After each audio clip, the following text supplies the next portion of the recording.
So new expansion's coming out soon, so this will probably be my last video for this expansion, but I thought since I did make that video about playing with the Uma Musume cards in the solo mode, I thought I would try bringing it on ladder. Of course, I can't just bring it as is, so I modified it a bit to look like a more competent Crest Haven list that might be able to get some wins on ladder, and I did like decently with it, so yeah, I might as well make a video on it. So first let's look at the decklist we're playing for today. So this is the decklist that we'll be working with for today. You can see I made some heavy modifications to make it more functional in the ladder. Firstly, I had to add in some Marwyn and Supplicant of Repose, a mini crest package, just to get a bit more output of this for this deck. It needs more help for PvP, so we're running that. And then one copy of Unalise can help you to heal, help you to answer early game followers, or just give you sweetness for a bit more push damage, because this deck doesn't really have any very good direct damage, so that's why we're doing that.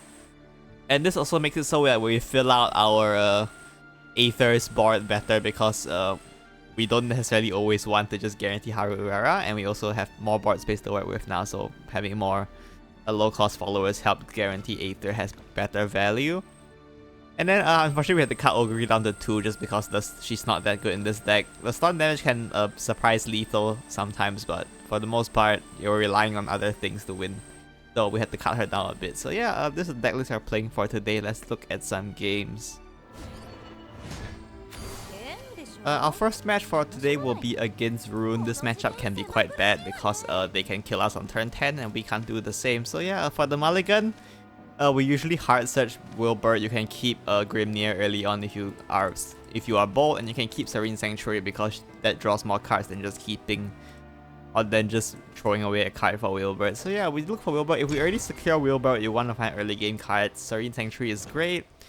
Knight of the Order is okay. Supplicant isn't that good early game, so we only really keep it if we have, or we only really want it after Marwyn. So we can keep Marwyn in the mulligan as well if you already have Wilbur. Marwyn is the backup plan, so you don't really want to, you don't like keep it unless you already see Wilbur. And then you also want to find Grimnir, because Grimnir is very good no matter whether you're using Marwyn's Crest or not. Someone plays Malvi, so pretty classic stuff from them. We just go ahead and drop Grimnir here and get the Crest active, and we start punching them in the face. We don't really have to care about leaving this Malvi alive. It's not like they have enough dirt to use the Sage Light to clear my board anyway, so they are forced to trade there. We got Marwyn off the top, so we're definitely just gonna go ahead and play Marwyn here and evolve him. His crest is, we don't super rely on his crest, but it's nice to get chip damage here, and it also helps using board clear without having to spend evil points or your board clear pieces. The opponent drops Anangrea, of course, and they will go ahead and evolve their Anangrea as well. I think they actually missed trade. Well, no, they didn't miss trade here. So they do leave their well, they could have left the Anangrea alive, I guess, so maybe that was a bit of a mistrade from them. I would have to trade the Wilbur into their Anangrea. I mean, it still would have survived, but yeah, probably a bit of a misplay from them. But it's probably fine, right? Like, actually, it does make a difference. Oh, it doesn't make a difference if they're gonna play Stormy Blast, I guess. And here they're just saving their evil points, which makes sense. It's just a 2-4, it's not super threatening. We don't actually want to coin Aether here. I should talk about this, I guess. I've noticed most Rune decks are actually like cutting their Chaos Flames and their Williams to very small amounts, so there's a decent chance they actually don't have a board clear for Aether. So what we want to do is that next time we play Aether and then we chain it into Jan, because if we coin Aether here, we can't play Jan next turn. Our idea is to play Aether, and before they can find solutions to Aether's board, we buff it with Jan and start smacking them in the face for a ton of damage. So that's why we hold off on coining out the Aether here. So now we'll drop their Kuon, which I guess is fine. They will save their evil point here, which makes sense because I guess they're just looking to save it for their lethals. Here we can go ahead and drop the Aether.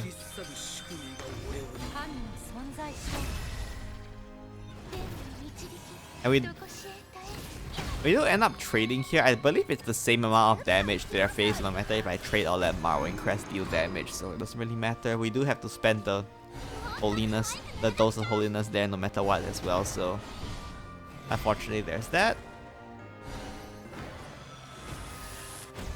As you can see, my opponent doesn't really have a good way to clear this. They've only drawn 15 cards in their deck, so if they're only running one copy of Chaos Flame or one copy of William or stuff like that, there's a decent chance they don't actually have enough to deal with the pure stats on board. The best they could probably do is something like lining up the Norman. So since we are playing this deck partially because of the Uma Musume cards, we super evolve Haru Urara here. It also helps that she draws, so there's that. And then my opponent still fails to clear this board. At this point, even if they clear the board, we probably can win with just like using Marwyn's Crest to like poke them down, maybe. I know we have another Aether in hand as well, even if we can't super evolve it. But yeah, my opponent can't answer, so they just concede. Our next match here is against Sword. Against Loot Sword, the matchup is like pretty even. If they manage to pressure you early game, you just fold and lose. But if you manage to avoid taking too much damage in the early game, you can usually roll them in the late game once they run out of evil points. So once again, keep Wilbert, look for early game. Early game is especially important against Sword. You can even consider keeping the 4-cost AoE spell because it's good against Sword. So yeah, we just want to line up followers and protect our face. We can draw a Supplicant here, and then we can go ahead and get rid of this Lancer. My opponent will trade here and they drop their Octress, which is fine. We draw a bunch of cards, makes sense, so hopefully we can find an answer to this Octress. Managed to pick out a Divine Guard here, which will in fact answer the Octress. This part is a bit of a misplay. I go ahead and use Divine Guard here. I end up buffing the Supplicant, mostly because I was afraid most of Zirconia. So I thought if Zirconia was going to train the Grimnir anyway, there's no point in buffing him. If you think about it, Sword also has UOC in a moment when they play it. They also have the Congregant, so it was logically better to just buff Grimnir so that he can survive 3 damage ping, because whether this survives on 4 or 5 against the Zirconia board probably doesn't really matter much. So yeah, it was definitely better to just buff the Grimnir there, but I guess I misplayed, so oh well. Go ahead and drop Marwyn here because we have nothing better to do on this turn. Honestly, like a decent amount, the reason why we play Marwyn is because I have nothing to do on turn 5. So go ahead and evolve Marwyn and train here. These are empty, these are board open, so they can drop something like Albert Evil Face if they wanted to, but it looks like they didn't have it. The day we would just use the stuff like Supplicant or Urara anyway, but yeah, since they didn't, we just go ahead and evolve our Wilbert here. And just pass because Marwyn's Crest will clear the board while dealing damage to their face. Go ahead and fuse their Sincero as well, and they have, unfortunately, Wilbert's passive activates and puts an Oguri card in my opponent's hand, so they do banish my Wilbert and evolve my face, which hurts, but it's probably fine. Okay, we just go ahead and line up some followers and then use Torrent of Despair to get rid of the Oguri so that we can keep Marwyn and Supplicant's Crest active. We don't want to play Aether yet. Ideally, we want to play Aether on the turn they want to Albert, so we want to bait them into playing Sincero first and then we Aether. Because usually after they spend the Sincero, they don't actually have a way to clear Aether, so that game plan is a bit more functional in my opinion. So go ahead and keep lining up wards to sort of try to force them to play Sincero, and they do end up having to play Sincero here. They will super evolve the Sincero as well. So funnily enough here, if they played the Octress spell to clear Holy Cavalier, I actually can't clear the Sincero. I don't actually think it ends up mattering too much because they need a way through the Aether board and then probably don't have a second Sincero.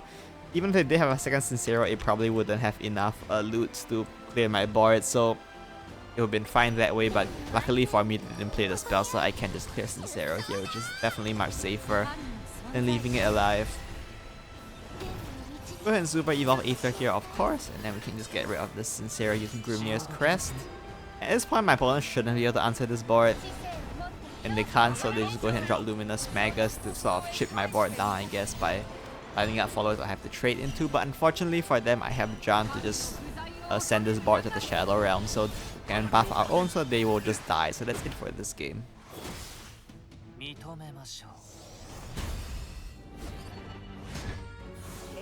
Our final match here is against Haven. Usually it's Crest, no one's playing for it, so this is a pretty annoying matchup as well. They have a lot. It's similar to the Rune matchup, except they have a ton of board clears. Although that being said, I somehow have a pretty good win rate against Crest Haven with this deck. I'm not really sure why. It's just my opponent can't draw their board clears. So the game plan for this match is you just pray your opponent doesn't draw board clears. That's about it. You just have to draw Aether and your opponent has to not be able to clear Aether, and that's how you win. And otherwise, if your opponent manages to get rid of your followers enough, you just die. Yeah, we just want to make use of their weak early game to chip them down here. You don't really need to keep the blind devotion spell because it's not that good in this matchup. They don't really like line up followers, so it's fine there. And here's a bit of a bold move. I could have went Dose of Holiness, Evo, and then trade. And that would have cleared the Marwin. But then like, that's quite a bad trade in my favor, because not only do I leave my board empty, I don't set up a single thing, and I spend an Evo point as well. So here I thought I would be a bit risky here and just drop Grimnir instead and just call that they won't be able to send this Marwin into my face. Looks like they do trade with this Marwin here. Thankfully no Wilbur from there. If they had Wilbur, that would have been really bad. I mean, worst case we can snipe it with Dose of Holiness. I mean, we can snipe Marwin with Dose of Holiness, so it's not the end of the world, but I guess good thing they didn't have Wilbur here. And we do have Wilbur here, so we will evolve the Wilbur. And once again, we are leaving the Marwin alive, but a lot of a risk that we have to take at this point, I think. Because they will use Torrents to banish Wilbur, that's just going to happen. It's inevitable. And you can see this Marwin still hasn't been able to go to my face, which is very good for me. Yeah, Marwin here, so we will set up our own Marwin here. We could go Aether as well, but that's not really that much of a reason to at this point, at this moment, so we don't bother. Go ahead and clear the board and use Marwin's Crest to finish off their Marwin while keeping ours healthy, so I guess they have to do something about it. They play another Marwin and they will banish our Marwin, and their Crest will hit us in the face, which is completely fine. Now is the time to go ahead and drop Aether here, because we have nothing better to do. As well as getting Aether can get Haru Urara from our deck, which is also very good because it can draw us more cards. We go ahead and super evolve the Aether as well to set out this big board. Unfortunately, my opponent will have the Grail to clear it, but Urara will help us draw the Aether. So we just drop a second Aether and say, well, they play one Grail, surely they don't have a second one. Of course, there's also Jan that can clear this board, but I think if they play Jan, like, they don't heal or anything, so it's like quite a weak turn from them if they do end up playing Jan here. And from then on, we might have to transition to just trying to win off the Crest, which is a bit of an uphill battle, but you know. But in this here, they couldn't clear it, and I don't know if they were trying to board lock here or something, but we can just get rid of the amulet here and buff the whole board with Jan. Yeah, we just managed to win the game. With some luck, I suppose. That's really how you win this matchup, to be honest with you. Yeah, those are all the games I have for you today. Didn't really have a chance to play this deck last expansion when it was released because I was broke, but now that I have some leeway in my vows, I decided to craft it and play with it. It's pretty fun. I do generally enjoy Ward Haven decks, even back in a classic Shadowverse, so unsurprisingly, this was pretty fun as well. Honestly, this feels more like a sword deck than Loot Sword right now, so like, and it's a nice change of pace from playing the combo deck of Dragon, which is what I've been doing now. So yeah, I came in here hoping to clickbait with Uma Musume cards, but I actually had a decent amount of fun time. And honestly, I managed to climb to Epic with this deck, which is like surprisingly decent, so it's not even that bad. So yeah. Anyway, that's it for today. No more videos on this expansion, I think. I might make a video in between if I can think of other things to make, but for now, I don't really have any ideas, so yeah. That's it for the deck showcases for this expansion. Pretty decent expansion, I would say. Anyway, that's it for today. See you next time. Bye-bye.